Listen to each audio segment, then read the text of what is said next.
बारिश में गरीब बहू की चटपटी खेत वाली खुली रसोई। सड़क किनारे खेत में एक बड़ा तंबू लगा हुआ था।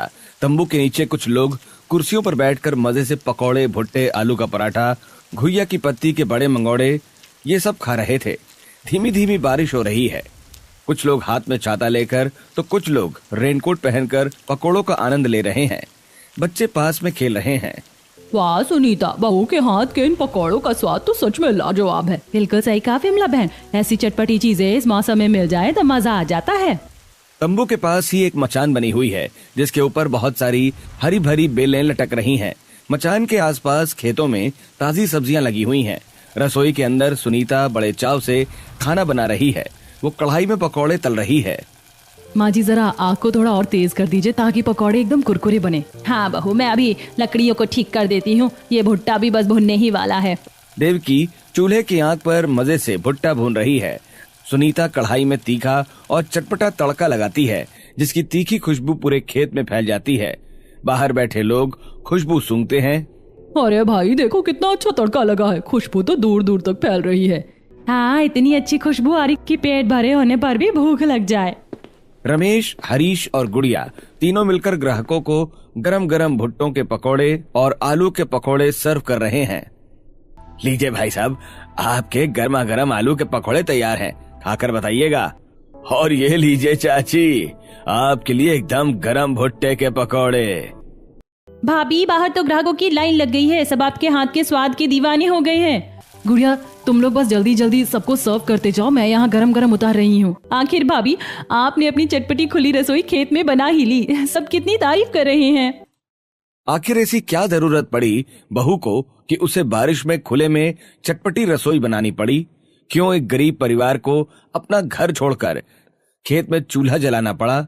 आइए जानते हैं इस कहानी की शुरुआत से। गर्मी का भीषण मौसम है और सुनीता पसीने से लथपथ होकर चूल्हे में लकड़ियां जलाते हुए रोटियां सेक रही है। चूल्हे का धुआं पूरी रसोई में भर गया है। सुनीता को अचानक चक्कर आ जाता है। वो दीवार का सहारा लेकर खड़ी होती है। उफ, आज तो गर्मी बर्दाश्त के बाहर है, सिर पूरी तरह घूम रहा है।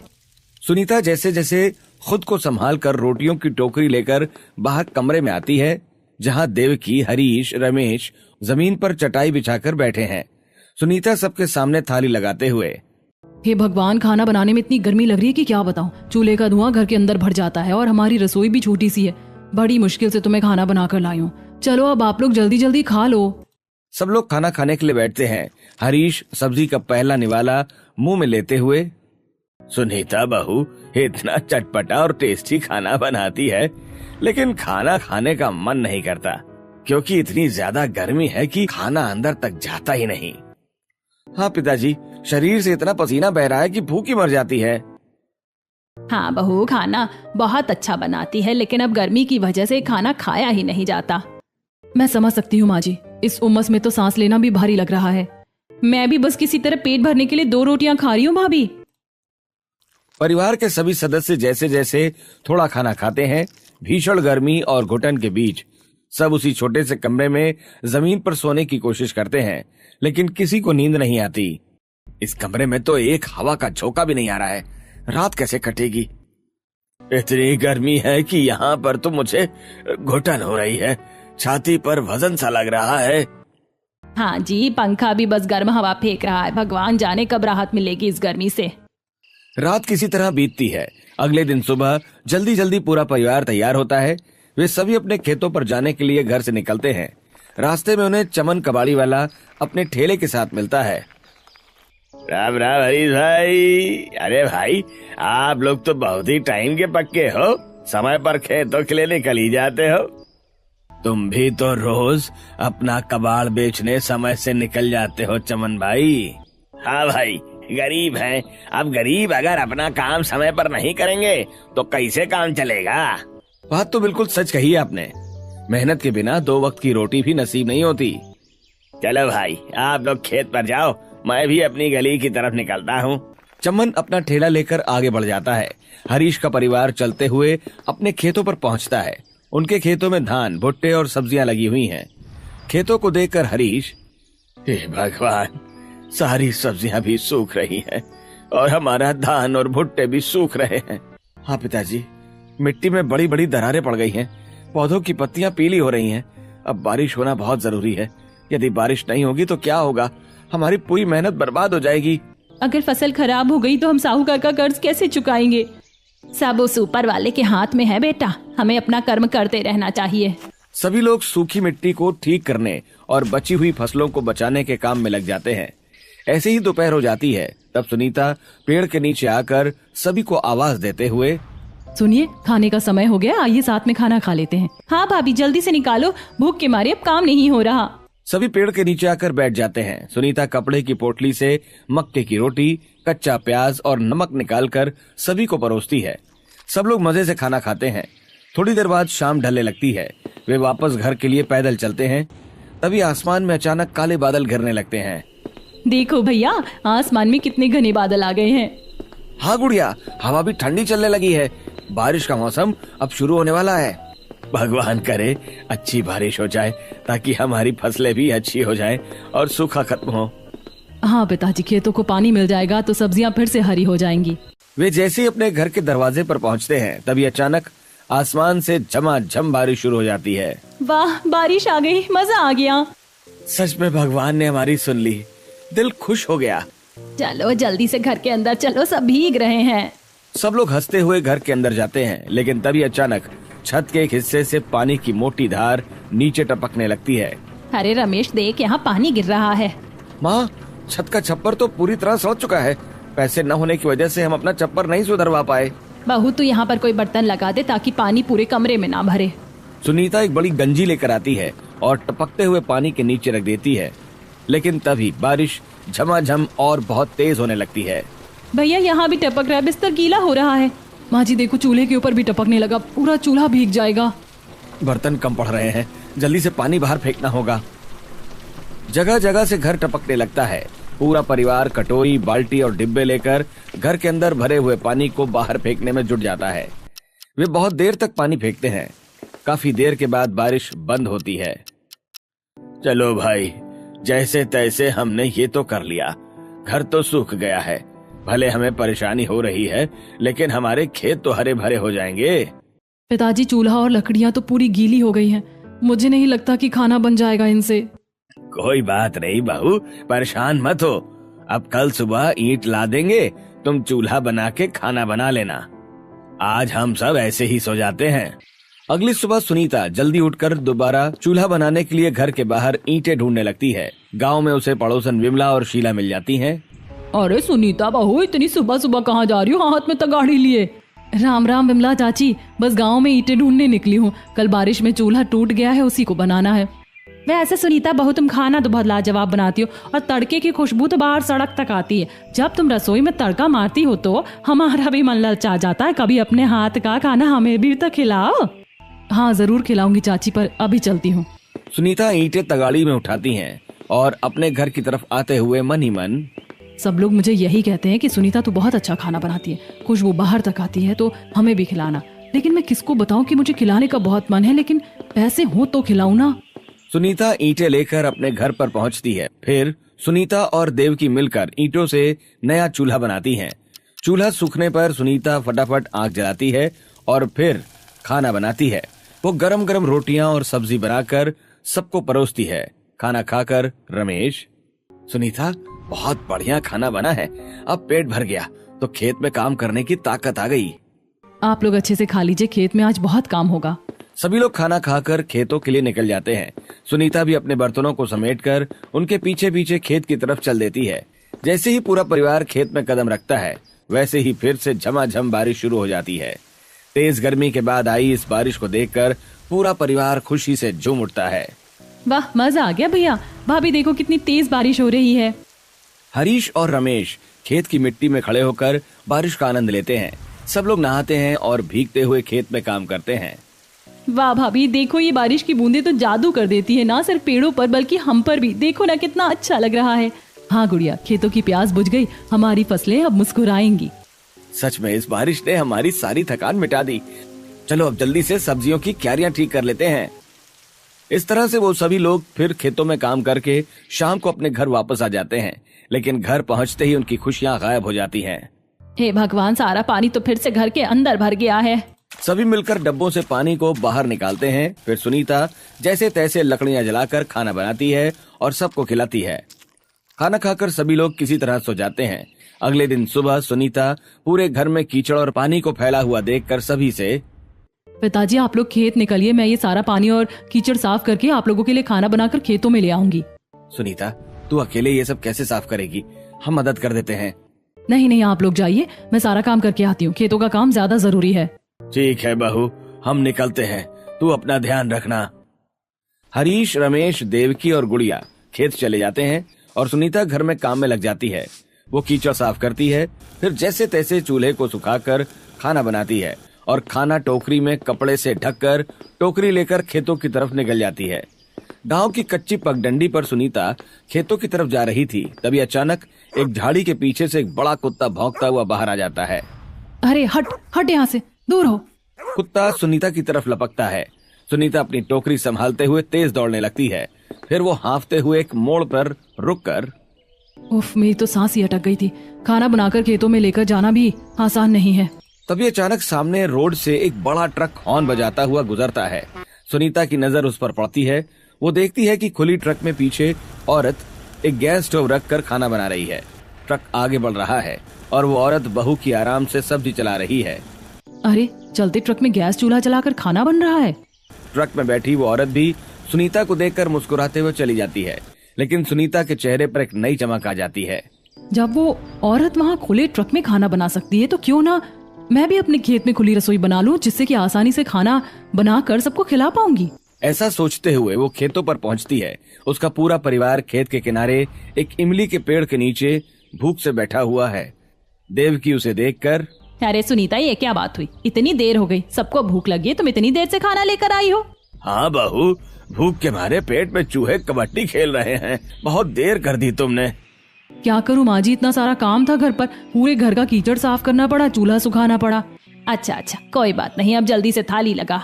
सुनीता टोकरी खोलती है और सबको खाना परोसते हुए, अरे ये क्या, मैं जब खाना लेकर निकली थी तो खाना एकदम गर्मा गर्म था। मुझे लगा सबको गर्मा गर्म खाना बहुत पसंद आएगा, लेकिन खाना खेतों तक लाते हुए सारा खाना ही ठंडा हो गया।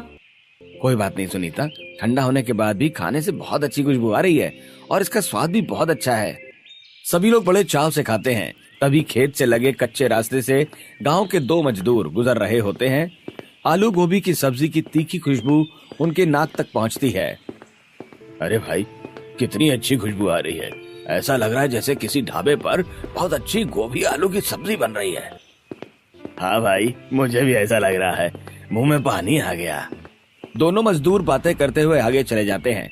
गुड़िया ये सब सुनकर हंसते हुए, भैया देखो, इनको क्या पता कि हमारी भाभी खाना इतना स्वादिष्ट बनाती है और ये खुशबू हमारे ही खाने से आ रही है। अरे रोड के किनारे हमारे खेत है तो आते जाते लोगों को खुशबू तो आती रहेगी, उनकी बात छोड़ो, तुम लोग चुपचाप खाना खाओ। सभी लोग खाना खा लेते हैं। तभी अचानक आसमान फिर से काला हो जाता है और तेज बारिश शुरू हो जाती है। हरीश के खेत के कोने में एक बहुत ही पुरानी छोटी सी घास फूस की झोपड़ी बनी हुई है। हरीश बारिश को देखकर, अरे चलो चलो, झोपड़ी के अंदर चले चलो, बहुत तेज बारिश है।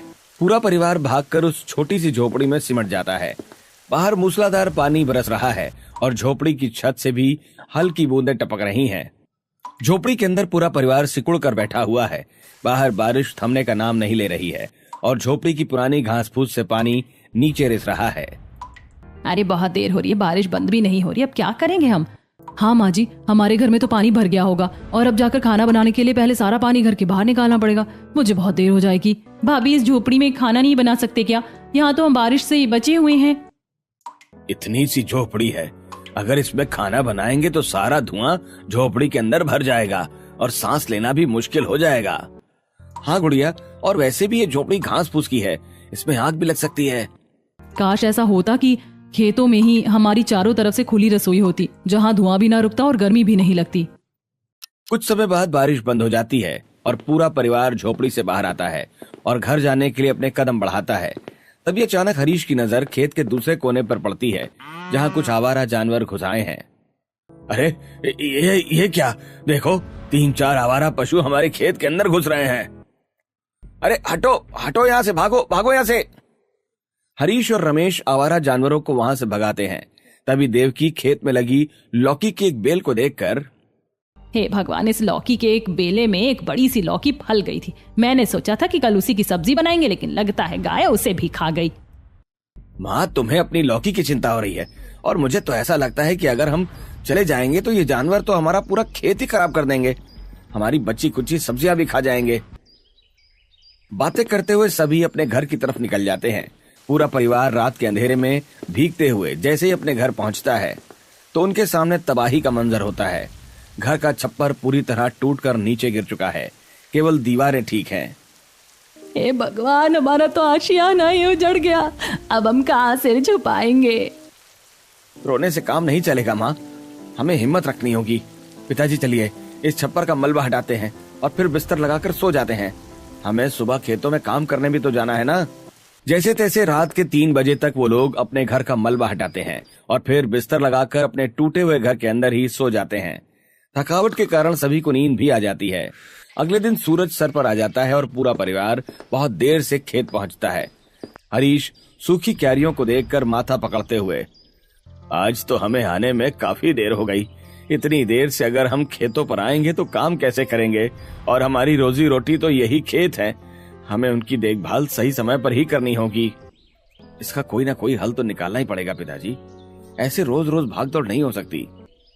तभी कबाड़ी वाला चमन अपने ठेले पर बहुत सारा पुराना कबाड़, टीन के शेड और खाली प्लास्टिक के डब्बे लादकर खेत के पास वाले पक्के रास्ते से गुजर रहा होता है। वो हरीश को परेशान देखकर रुक जाता है। अरे हरीश भाई, राम राम। बारिश ने तो तुम सबको भी परेशान कर दिया ना। सुना तुम्हारा घर गिर गया। हाँ चमन भाई, हम गरीब तो ऐसे ही परेशान होते हैं। कुदरत भी हम पर ही कहर ढाती है। सुनीता ठेले पर लदे बड़े बड़े टीन के टुकड़ों और प्लास्टिक के मजबूत डब्बों को देखकर चमन से, चमन काका, आप अपने ठेले के ये पुराने टीन के शेड और बड़े प्लास्टिक के डिब्बे हमें दे दो। टीन के शेड? तुम इसका क्या करोगी बहू? चमन काका, मैं इन सबको लगाकर खुले खेत में चटपटी रसोई बनाऊंगी। चमन सुनीता को टीन के खाली डब्बे और प्लास्टिक के बड़े बड़े डब्बे देकर वहाँ से चला जाता है। तब देवकी सुनीता से, अरे बहू, तू ये क्या कह रही है? खेतों में खुली रसोई? वो भला कैसे हो सकता? तेरा दिमाग तो ठीक है। माँ जी, पिताजी, मैं यहाँ पर खुली रसोई बना लेती हूँ तो उससे हम सब जानवरों को भी देख सकते हैं और खुद भी यहाँ पर खाना बनाकर खा सकते हैं। आने जाने में टाइम बचेगा हमारा। हाँ, और हम सब्जियां भी देख सकते हैं। वैसे भी हमारा घर गिर गया है तो वहाँ रहने का कोई मतलब नहीं। हाँ बहू, ये बात तो तुमने बहुत पते की कही। चलो हम सब मिलकर इस काम में लग जाते हैं। सभी मिलकर पास के जंगल में जाते हैं, बांस और झाड़ियां काट कर ले आते हैं। पूरा परिवार मिलकर जंगल की तरफ निकल पड़ता है और वहाँ से वो लोग बांस की कुछ झाड़ियां काट कर ले आते हैं। पिताजी, मैं ये 4 बांस चारों कोनों पर गाड़ देता हूँ। हाँ रमेश, मैं मिट्टी खोदने में आपकी मदद करती हूँ। सभी लोग मिलकर जमीन में बांस गाड़ते हैं। फिर ऊपर चमन से ली गई टीन और प्लास्टिक के डब्बों को काटकर छप्पर बनाते हैं ताकि पानी अंदर ना आए। इस तरह एक शानदार मचान बनाकर तैयार हो जाता है। सुनीता मचान को देखते हुए अपनी सास से, देखिए माँ जी, हमारी मचान बनकर तैयार हो गई है। चलिए इसके आसपास कुछ बेलों वाली सब्जियां लगा देते हैं और तैयार बेलों को इसके ऊपर चढ़ा देते हैं ताकि वो जानवरों से भी सुरक्षित रहे और हमारी रसोई देखने में भी हरी भरी लगेगी। हाँ बहू, मैं बेलों को इस मचान के ऊपर चढ़ा देती हूँ और बीज भी लगा देती हूँ, तो इस मचान के अंदर जल्दी से अपना चूल्हा बना ले। हाँ भाभी, चलो अंदर चूल्हा बनाने में मैं भी आपकी मदद करती हूँ। रमेश, मैं तो सोच रहा हूँ कि हमारे पास थोड़े से रस्सी के बंडल रखे हैं, तो इन बचे हुए बांस से हम दोनों एक खटिया तैयार कर लेते हैं। वो हमारे आराम करने के काम आएगी। हाँ पिताजी, मैं और माँ भी घर जाकर रसोई बनाने का सारा सामान ले आते हैं। वैसे भी भूख लगी है। जैसे ही मचान बनकर तैयार होगा, भाभी जल्दी से खाना बना देंगी और हम आज इस खुली रसोई में बैठकर खाना खाएंगे। गुड़िया और देव की रसोई का सामान लाने के लिए घर की तरफ निकल जाते हैं और सुनीता खेत के आसपास से कुछ ईंट और मिट्टी लाकर मचान के अंदर चूल्हा बनाने लगती है। तो वहीं हरीश और रमेश मिलकर बांस और रस्सियों से खटिया तैयार करने लगते हैं। थोड़ी देर बाद गुड़िया और देव की रसोई का सारा सामान लाकर मचान के अंदर रख देते हैं। शाम तक उनकी खटिया भी तैयार हो जाती है और ईंट का चूल्हा भी सूखकर रेडी हो जाता है। तभी अचानक झमाझम बारिश होने लगती है। चूल्हे के किनारे से आ रही बौछार को देखकर सुनीता, ऐसा करते हैं, चूल्हे के पीछे भी हम 3 शेड और प्लास्टिक के डिब्बे को काट कर एक आड़ बना देते हैं ताकि बौछार अंदर ना आए। अब सुनीता रमेश के साथ मिलकर प्लास्टिक के और टीन के डब्बे को काटकर चूल्हे के पीछे उन्हें लगाकर एक आड़ बना देती है। तब तक गुड़िया बारिश में भीगते हुए हरी सब्जियां जैसे भिंडी, मूली, भत्ते, आलू, गाजर, टमाटर, हरी धनिया, हरी मिर्च सारी सब्जियां तोड़कर टोकरी में रख कर ले आती हैं और चूल्हे के पास रखते हुए, भाभी देखिए, मैं अपने खेतों से ये सारी सब्जियां तोड़ कर ले आई हूँ, बस आप जल्दी से खाना तैयार कीजिए, बहुत भूख लग रही है। अब सुनीता बची हुई लकड़ियों से चूल्हा जलाती है और खुली रसोई में खाना बनाना शुरू कर देती है। वो कढ़ाई में तेल डालकर आलू भट्टे के पकौड़े बनाती है और फिर बघारे हुए चावल और तड़के वाली दाल बनाती है और फिर मक्के का आटा गूंदकर चूल्हे पर गर्मा गर्म रोटियां सेक कर सभी को सर्व करते हुए, आप लोग गरम गरम खाना खाना शुरू कीजिए और बताइए कि कैसा बना है। सुनीता के बनाए खाने की खुशबू न सिर्फ मचान के अंदर बल्कि बाहर दूर तक फैल रही थी। खाना खाकर रमेश, लाजवाब, जीरे वाले चावल और आलू भंटे के पकौड़े का जोड़ बहुत ही तीखा और चटपटा है। हाँ भाभी, आपने ये दाल फ्राई भी जबरदस्त बनाई है, सब कुछ बहुत अच्छा लग रहा है। सभी लोग स्वाद लेकर खाना खा लेते हैं और हरीश खाना खाकर खटिया पर आराम करने लगता है। तभी वो देखता है कि खेत के किनारे से कुछ जंगली सुअर आ रहे हैं। रमेश, देखो वो जानवर आ रहे हैं, जल्दी लाठी उठाओ। रमेश और हरीश तुरंत दौड़ कर जाते हैं और चिल्लाकर उन जानवरों को भगा देते हैं। वापस आकर खटिया पर बैठते हुए रमेश, चलो भाई, ये तो बहुत अच्छा हो गया। अब रसोई यहाँ होने से हमारी सब्जियां भी बच गईं और खाना भी गर्मा गर्म मिला। सभी लोग मचान के नीचे बिस्तर लगाकर सो जाते हैं। हरीश और रमेश खटिया पर ही सो जाते हैं और अगले दिन सुबह जल्दी उठकर सभी लोग खेतों में काम करने लगते हैं। तभी देवकी सुनीता से, बहू, मेरा तो करेले खाने का मन कर रहा है। मैंने करेले की फैली हुई बेलों को मचान पर बांध दिया था। कुछ करेले मुझे दिखाई दे रहे, मैं तोड़ कर ले आती हूँ। आज तुम करेले बना लेना और हाँ, साथ में कुछ अरबी के पत्ते भी ले आती हूँ, तुम उनके पकौड़े जरूर बनाना। अब देवकी और गुड़िया जाकर मचान के ऊपर लगे हुए करेले तोड़ लेती हैं और पास ही लगी हुई अरबी की पत्तियां भी तोड़ लेती हैं और फिर उन्हें लाकर सुनीता को दे देती हैं। सुनीता चूल्हे पर करेले की चटपटी सब्जी और अरबी के पत्तों के चटपटे पकौड़े बनाकर तैयार करते हुए, गुड़िया, मैंने खाना लगभग तैयार कर लिया है, तुम सबको बुला कर ले आओ और मैं सभी को खाना परोस देती हूँ। अब गुड़िया खेतों में जाकर सभी को आवाज देती है। सभी लोग खाना खाने के लिए आ जाते हैं। फिर सुनीता सभी को गर्मा गर्म घुइया के पकौड़े, मक्के की रोटी, करेले की तीखी सब्जी सर्व कर देती है। सभी लोग बड़े चाव से खाना खाते हैं और खेतों में काम करने के लिए चले जाते हैं। ऐसे ही समय गुजरता है। उनके खेतों में लगी हुई धान की फसल, सब्जियों की फसल और मचान पर चढ़ी हुई सब्जियों की बेलें काफी अच्छी तरह से तैयार हो जाती हैं। एक दिन विमला और शीला रास्ते से गुजर रही होती हैं। वे मचान पर लटकती सब्जियां और सुनीता की खुली रसोई देखकर वहां जाती हैं और विमला से, अरे भाई, इतनी अच्छी अच्छी सब्जियां हैं तुम्हारे यहाँ। हरीश भाई, कद्दू और लौकी तो देखो कैसे लटक रहे हैं। हाँ विमला बहन, हम खेतों में मेहनत करते हैं, हमने सब्जियां उगाई हैं, रात दिन एक किया है हमने। अरे इतनी अच्छी खुशबू कहाँ से आ रही है? मेरी बहू अंदर खाना बना रही है, आओ चलो तुमको भी खिलाती हूँ, बहुत टेस्टी खाना बनाती है वो। दोनों पड़ोसने देवकी के साथ अंदर आती हैं और बारिश में गरीब बहू की चटपटी खेत वाली खुली रसोई देखकर हैरान होते हुए, अरे वाह बहू, तुमने तो बारिश में ये खुली रसोई बनाकर बड़ा अच्छा काम किया। इस रसोई में तो अंदर पानी भी नहीं भर रहा और चारों तरफ से खुली होने की वजह से तुम अपने खेतों पर भी नजर रख पा रहे हो और साथ ही तुम्हें गर्मी भी नहीं लगेगी, बारिश के भी मजे ले रही हो। वैसे बहू, तुम जो खाना बना रही हो उसकी खुशबू दूर दूर तक फैल रही है, आखिर क्या बना रही हो ऐसा?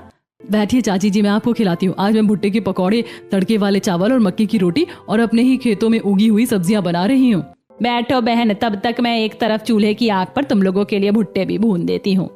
देवकी और शीला चटाई पर बैठ जाते हैं। सुनीता खाना बनाकर उन लोगों को परोस देती है और साथ ही देवकी गरम गरम भुट्टे चटनी लगाकर उन्हें दे देती है। वे दोनों खाना खाकर बहुत खुश होती हैं और सचमुच सुनीता बहू के हाथ का खाना कितना स्वादिष्ट है ना शीला बहन? हाँ बहन, बहुत ही चटपटे पकवान बनाती सुनीता बहू। विमला और शीला खाना खाकर तारीफ करते हुए चली जाती हैं। परिवार की बाकी लोग भी खाना खा लेते हैं। तभी बाहर झमाझम बारिश होने लगती है। बारिश देखकर गुड़िया, भाभी मुझे नहाना है, आज मैं इस तेज बारिश में खूब नाचूंगी। गुड़िया ऐसा कहकर बाहर चली जाती है और झमाझम बारिश में नहाती है और नाचती भी है। उसकी खुशी देखकर उसके साथ परिवार के लोग भी बारिश में खूब भीगते हैं और खूब नाचते हैं। थोड़ी देर बाद वे अपनी छोटी सी झोपड़ी में जाकर अपने अपने कपड़े बदल लेते हैं और चैन की नींद सो जाते हैं। अगले दिन झमाझम बारिश के बीच सुनीता अपनी खुली रसोई में खाना बना रही थी। उसी समय सड़क से दो थके हुए मजदूर हाथ में छाता लेकर गुजर रहे थे। खाने की खुशबू सूंघकर बोला, भाई इतनी अच्छी खुशबू है, काश ये खाना खाने को मिल जाता तो मजा आ जाता। हाँ यार, पर हम पराए लोगों से कैसे मांगे। चलो आगे चलते हैं। दोनों मजदूर छाता लेकर चले जाते हैं। सुनीता ये सब देखकर खाना बनाते हुए खटिया पर बैठे अपने सास ससुर से, पिताजी कितने सारे लोग हमारा खाना खाना चाहते हैं, हमें उन्हें यहाँ बैठाकर खाना खिलाना चाहिए। अगर इतने लोगों को मुफ्त में खाना देगी तो हमारा तो बंटा ही धार हो जाएगा, कोई जरूरत नहीं है। तभी विमला और शीला फिर से वहाँ आती हैं। हरीश भाई, सुनीता बहू, तुम्हारे खाने की याद मुझे फिर से खींच लाई, आज फिर से हमें पकौड़े खिला दो। सुनीता उन्हें खाना परोसती है। विमला और शीला खाना खाकर उठती हैं और वे सुनीता से, सुनीता बहू, तुम इतना टेस्टी खाना बनाती हो कि कोई खाए बिना रह नहीं सकता, तो तुम ऐसा करो कि ये खाना बेचना शुरू कर दो, और ये लो, ये कुछ पैसे रख लो, ये हमारे आज के खाने के हैं। सुनीता के मना करने के बाद भी शीला उन्हें पैसे दे देती है और वहाँ से चली जाती है। उसके जाने के बाद सुनीता सभी से, क्यों ना हम ऐसा ही करें और खाना बेचे, इससे हमारी गरीबी भी दूर हो जाएगी। बात तो सही है, पर बारिश का मौसम है, रसोई तो हमारी चारों तरफ से खुली है, हवा आ रही है, लोग बैठेंगे कहाँ। हमारी स्कूली रसोई में काफी सारे लोगों का खाना मैं अकेले ही बना सकती हूँ, बस हमें ग्राहकों के बैठने की व्यवस्था करनी होगी। हाँ ये बात तो है। ऐसा करते हैं, खेत की कुछ सब्जियां तोड़कर बाजार में बेचते हैं और एक छाता खरीद के ले आते हैं ग्राहकों के लिए। अगले दिन रमेश खेत में ताजी सब्जियां तोड़कर बाजार में बेचता है और वहां से एक बड़ा छाता लेकर आता है और खेतों के किनारे लगा देता है। तभी चमन कबाड़ी वाला फिर से वहां आता है। अरे भाई, बड़ी अच्छी खुशबू आ रही है सुनीता बहू, आज चूल्हे पर क्या चढ़ाया है?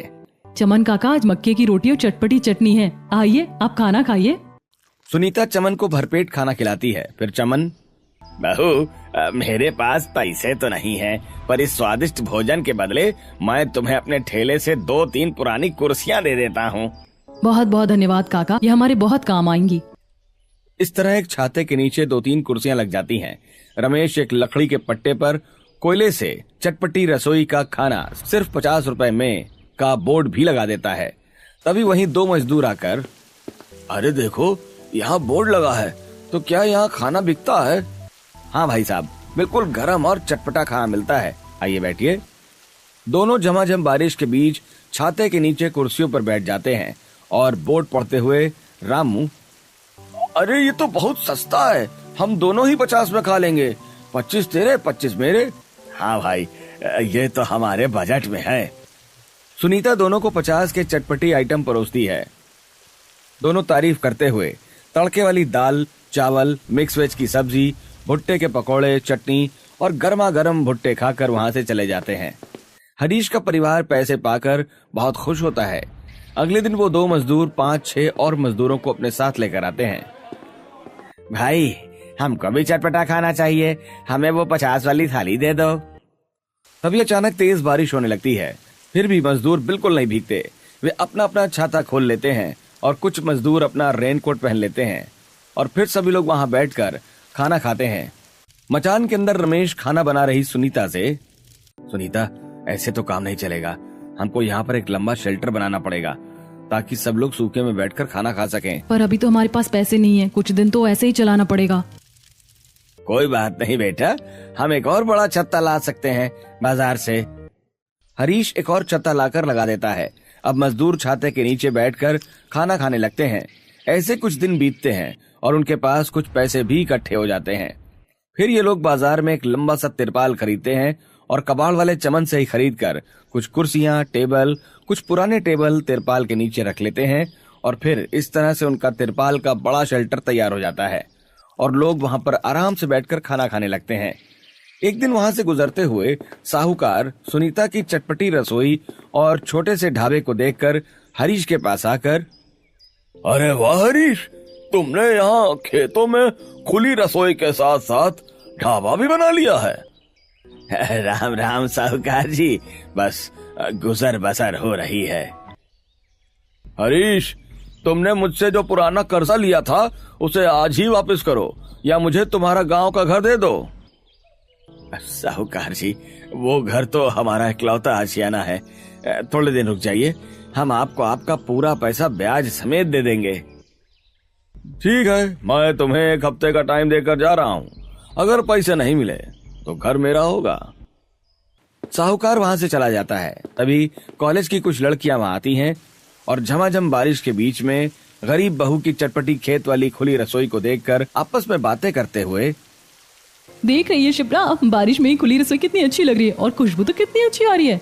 हाँ काजल, मैंने सुना है कि यहाँ सस्ता, चटपटा और अच्छा खाना मिलता है। चल हम भी खाते हैं और साथ में इस रसोई की वीडियो भी बनाते हैं, अच्छे व्यूज आएंगे। कॉलेज की सभी लड़कियां सबसे पहले खुली हुई चटपटी रसोई के अंदर पहुंचकर खाना बना रही सुनीता का वीडियो बनाते हुए, बहन जी, आपकी इस खुली हुई चटपटी रसोई का आखिर क्या राज है जिसकी खुशबू दूर दूर तक फैल रही है? हम किसानों को अपनी मेहनत से ही अपना भाग्य बदलना होता है। बस ये सब इस मेहनत का नतीजा है। मैं और मेरा पूरा परिवार इन खेतों में जी तोड़ मेहनत करते हैं और साथ ही अब हम मिलकर सभी को सस्ता, चटपटा और अच्छा खाना भी खिला रहे हैं। वीडियो बनाने के बाद लड़कियां वीडियो को सोशल मीडिया पर अपलोड कर देती हैं और फिर बैठकर चटपटा खाना खाने लगती हैं। अगले दिन उनका वीडियो वायरल हो जाता है और अगले दिन उस चटपटी रसोई का खाना खाने के लिए वहाँ भीड़ लग जाती है। भीड़ देखकर देवकी अपनी बहू से, देख रही हो बहू, आज चटपटी रसोई का खाना खाने के लिए कितने लोग आए हैं। हाँ माँ जी, मैं जल्दी जल्दी खाना तैयार करती हूँ और आप लोग सभी को सर्व कर दीजिए। और गुड़िया, तुम जाकर काउंटर संभालो और पैसों को अच्छी तरह रखना। सभी लोग काम में लग जाते हैं और सुनीता खाना बना रही है, देवकी भुट्टे भूंज रही है, हरीश और रमेश ग्राहकों को खाना सर्व कर रहे हैं और गुड़िया काउंटर पर पैसे गिन रही है। इस तरह अब रोज उनके ढाबे पर भीड़ लगने लगी थी और उनकी अच्छी खासी आमदनी होने लगी थी। एक हफ्ते बाद साहूकार आता है तो रमेश सारा पैसे का हिसाब चुकता करते हुए, साहूकार जी, आपके सारे पैसे चुकता हो गए। अब आप खुश होकर हमारी चटपटी रसोई का खाना खाकर जाइए। साहूकार मुंह बनाकर वहां से चला जाता है। कुछ दिनों बाद वो अपने घर को भी पक्का बना लेते हैं और अपनी खुली खेत वाली रसोई में एक बड़ा टीन का शेल्टर लगाकर वहां टेबल और कुर्सियां लगा देते हैं और कुछ लड़कों को काम पर भी रख लेते हैं। इस तरह उनका जीवन अब खुशी पूर्वक बीतने लगता है।